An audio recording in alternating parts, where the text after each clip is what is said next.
usually do the killing in my dreams. Another young male victim has been discovered. His body was in an atypically weakened state, inconsistent with known causes of sudden death. His wife, who he...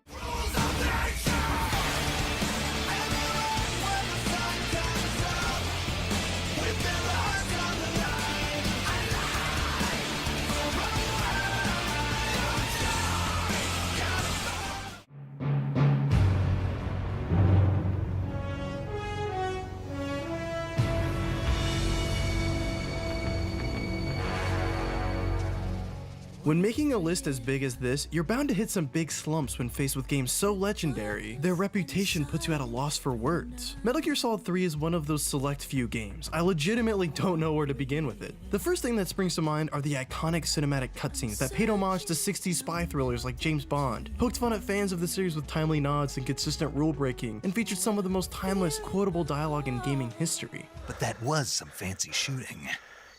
You're pretty good. Pretty good. The second thing is the character of Big Boss and his legendary journey through the Soviet wilderness that warps him into the man we see in the past and future entries. There's real development in Naked Snake, and the path he takes shapes the events of everything that follows chronologically. And finally, gameplay. Snake Eater introduced the idea of dynamic camouflage, adapting uniforms and face paint to the environment to better blend in. This idea would be expanded upon with Octocamo and MGS4, but that's kind of why 3 is looked back at so fondly. It introduced the idea of so many things that would go on to be the norm in any stealth game. Metal Gear Solid 3 is absolutely revolutionary in just about every single thing it does, a trend the Metal Gear Solid franchise is well known for. I'm not a hired killer. I'm not your boss anymore. Why'd you defect? I didn't. I'm loyal to the end, to my purpose. What about you, Jack? Loyalty to your country or loyalty to me? Your duty to your unit or your personal feelings? We both said a lot of things that you're going to regret. But I think we can put our differences behind us. For science, you monster. I had pretty high praise for Portal 1, one of the few games I would say is objectively perfect, and that same praise still applies to Portal 2 and more. Portal 2 has all the same highs of Portal 1, but with the added bonus of witty tongue-in-cheek humor and extra puzzle opportunities stemming from the addition of gels. Repulsion makes anything it comes in contact with bounce, propulsion speeds things up, and conversion allows for the creation of portals on any surface it covers. The quirky nature of each of these gels lend themselves perfectly to the tone of Portal 2's world, allowing for some really goofy creativity, but also provide some of the most brain-teasing and satisfying puzzles. I think that's why I love Portal 2 so much. There's a right way to do things, sure, but there's enough room for experimentation and goofiness for the player to feel like they have real creative agency over the outcome of each puzzle. There's a real sense of momentum in Portal 2, even when the player isn't in a traditional puzzle room. Traversing through the world, listening to Oscar winner J.K. Simmons' iconic performance as Cave Johnson just has a sense of magic and personality to it that sets it apart from any other kind of puzzle adventure game, including the first one.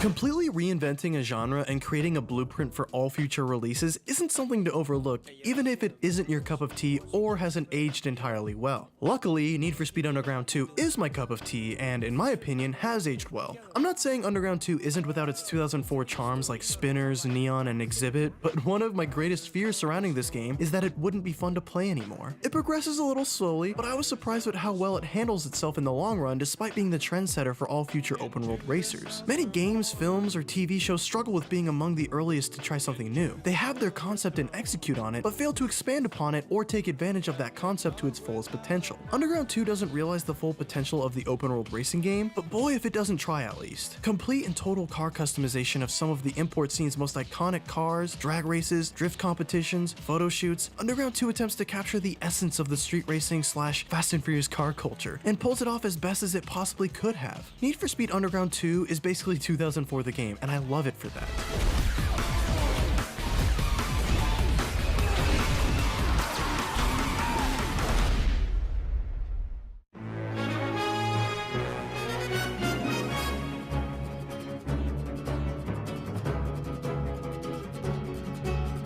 Every 3D Mario game is special in its own way, and Super Mario Galaxy is a strong contender for the most unique Mario game. The impeccable orchestra underscores the genius of each level's design, creating a feeling of freedom and whimsy that Nintendo games do better than anyone else. The player just floats through every level, flinging from one planetoid to another with an ethereal sense of momentum. Motion controls definitely aren't an ideal way of playing any game, but Super Mario Galaxy makes them simple and natural enough to not make it feel like a hindrance or a gimmick. Every inch of this game feels like it was poured over for weeks and weeks to make sure the player can squeeze as much as possible out of every single part of every single level. The idea of if you dream it, you can do it is something Nintendo has been trying to emulate in some of their recent games like Breath of the Wild and Super Mario Odyssey, but it's an idea that was explored to some of its greatest potential just over 1 decade ago on a console that didn't even have the capability to run games in HD. Super Mario Galaxy is a triumph of human creativity that shows that the creativity of a development team can transfer to the players of their games, rewarding them for their unconventional thinking and wildest ideas, daring us to dream even if it seems unreasonable.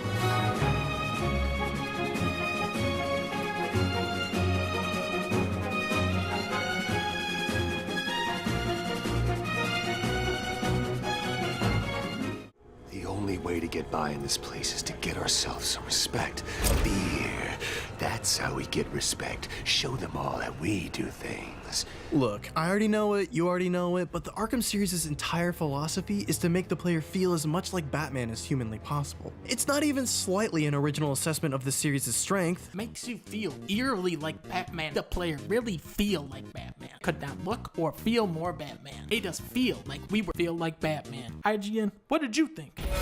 Arkham Asylum makes you feel like you're Batman. But that's because it's just so true. Arkham City embodies the legend of the Caped Crusader in a completely open environment, an opportunity no one should pass up. Arkham Asylum allowed players to embody Batman as a detective, a martial arts expert, and as a stealth master, but players were confined to a specific place that didn't allow many opportunities for traversal. Arkham City takes the DNA of what Rocksteady established in the first game, but lets it flourish in ways players could have never anticipated. It would have been enough to have just done Arkham Asylum but open world, but the subtle refinements and additions to the combat and stealth mechanics make it so even the indoor encounters play like never before. Even the Riddler saw an upgrade, with his challenges having a binding narrative rather than being a simple collectathon. Arkham City also takes some huge risks, presenting Batman and his rogues gallery like never before, pushing each and every single person involved to their absolute limit, culminating in one of the most iconic and potentially controversial moments in not only gaming history, but Batman history as well. It was all a lie. There's nothing wrong with you. Nice of you to say, but you of all people should know there's plenty wrong with me.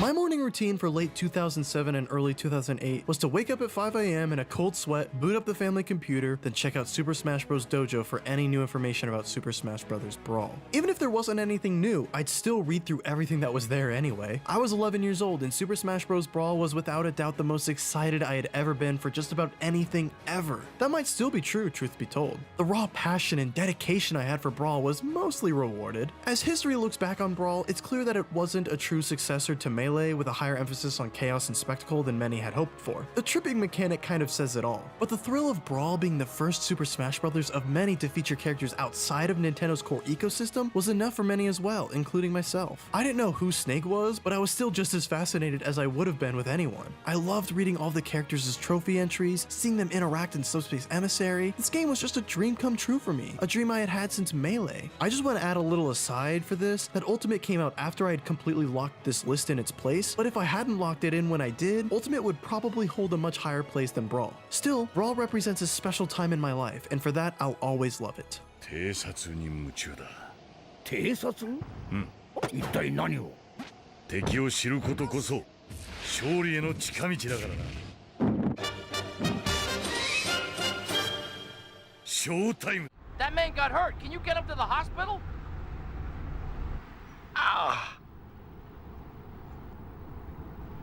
It'll be all right. I'm on the job. Though usurped, Spider-Man 2 once sat at the throne as the definitively best superhero game of all time. It had that spot for a long time until it finally just became the best Spider-Man game of all time, but after 2018 it doesn't even have that title anymore. Should it still? Not really, to be honest. Insomniac Spider-Man does just about everything Spider-Man 2 does, but better. But Spider-Man 2 has something no Spider-Man game past or present has: the pizza missions. In all seriousness, Spider-Man 2 is still valuable today, even if it is a bit overshadowed. Finally, an open-world Spider-Man game where the webs don't stick to the clouds and you can feel the momentum and rush of swinging through New York City. I still think Spider-Man 2's NYC feels more true to the real place. Insomniac's New York is more vibrant and has more personality, but Spider-Man 2 just has something about it that matches some of the gray of the city streets. I'm almost embarrassed that I can't pin down exactly why Spider-Man 2's NYC feels so authentic. Is it the somewhat monotone color scheme? Is it the music? Is it the way people yell at Spider-Man as he swings around? Is it the pizza missions? It's probably the pizza missions.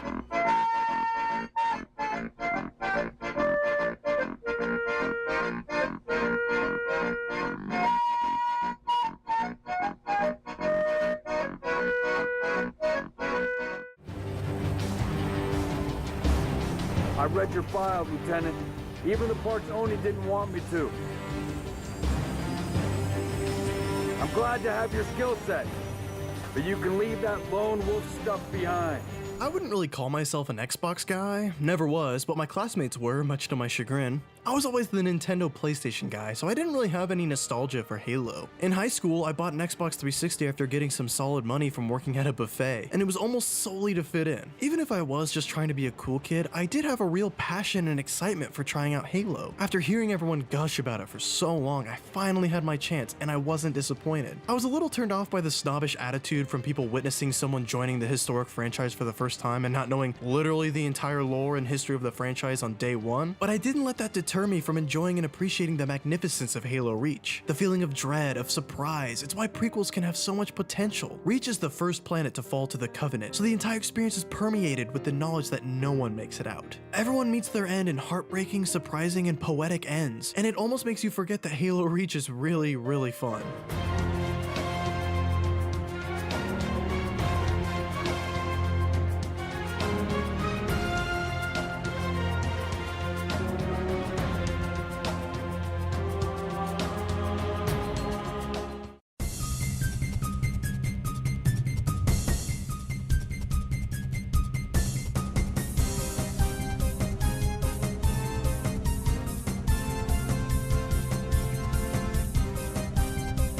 All anyone my age wanted was a full-fledged 3D Pokemon game on GameCube. And we almost got that, but not quite. Still, Pokemon Colosseum was the next best thing we could have possibly had. This time around, Pokemon wasn't about an up-and-coming Pokemon trainer trying to become a champion. This was about a specific character going on a specific journey within the Pokemon world. No choice between 3 starters, even though there kind of is. Instead, we start our journey with Espeon and Umbreon. Colosseum does a great job up front letting its audience know that this isn't a traditional Pokemon game, literally starting with a bang. It's still reminiscent of classic Pokemon in certain ways, but the reality of Colosseum's differences comes from its main mechanic, Pokemon snagging. The player can only catch new Pokemon by stealing them from other trainers, but don't worry, you can still keep your moral high ground because you can only steal Shadow Pokemon. You battle with them to open their hearts in a hidden garden, which is the most anime sentence ever. Pokemon Colosseum is super over the top and sometimes a little too serious for its own good, but retains the light tone Pokemon is known for. Pokemon Colosseum isn't just pure spectacle, but it is one of the most visually intensive Pokemon games, even to this day. And good lord, that music.